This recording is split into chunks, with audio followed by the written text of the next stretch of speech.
दोस्तों, किसी नगर में सदना नाम का एक कसाई रहता था।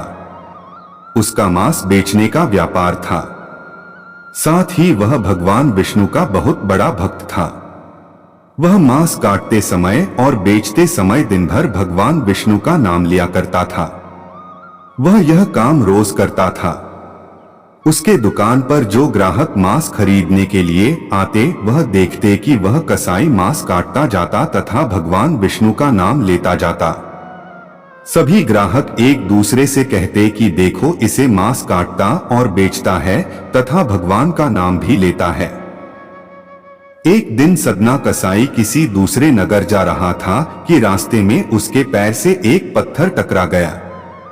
वह पत्थर देखकर वह कसाई सोचा कि पत्थर तो काफी अच्छा है, इस पत्थर से मैं मांस तौलूंगा। जब वह अपने दुकान पर पहुंचा तो पहले वह चेक करने लगा कि यह पत्थर कितने किलो का है। उसने एक तरफ 1 किलो का बाट रखा तथा दूसरी तरफ वह पत्थर रखा। दोनों का भार समान था। इससे सदना को पता चल गया कि यह पत्थर 1 किलो का है। अब जो भी ग्राहक सदना कसाई के पास मांस खरीदने आते, वह मांस उसी पत्थर से तौलता।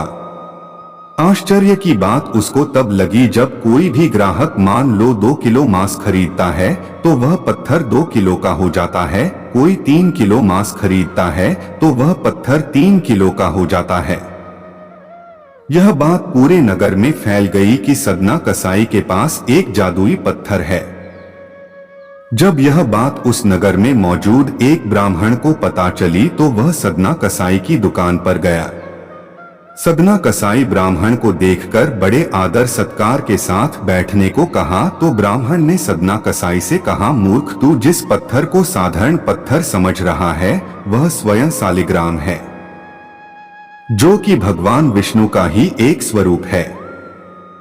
वह कसाई आश्चर्यचकित हो गया और कहने लगा कि हे ब्राह्मण देवता, आप इन्हें अपने साथ ले जाइए और इनकी सेवा करिए। मैं तो मांस बेचता हूँ, यह अपवित्र स्थान है, ऐसे स्थान पर इन्हें रखना सही नहीं है।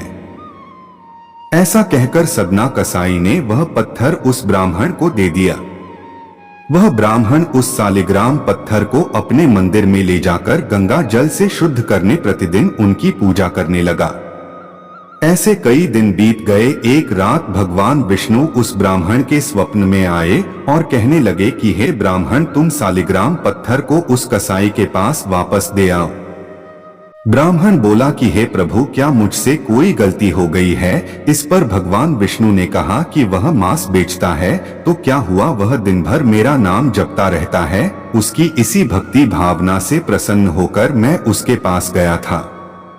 अगले दिन सुबह उठकर वह ब्राह्मण उस सदना कसाई के पास पहुंचा और सदना कसाई को स्वप्न वाली पूरी बात बता दी और अपने किए की माफी मांगने लगा।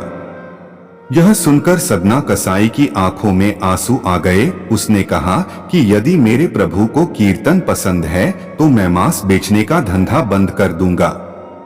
सदना कसाई मांस बेचने का धंधा बंद कर उनकी पूजा अर्चना करने लगा। आगे चलकर यही सदना कसाई भगवान विष्णु का बहुत बड़ा भक्त बना। दोस्तों, पुराणों के अनुसार इस कलियुग में सिर्फ हरि का नाम ही एक सहारा है।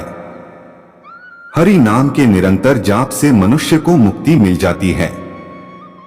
मनुष्य किसी भी जाति का हो या कोई भी काम करता हो, यदि वह भगवान का नाम अपने मुख से लेता है तो अवश्य ही उसका जीवन सार्थक हो जाएगा।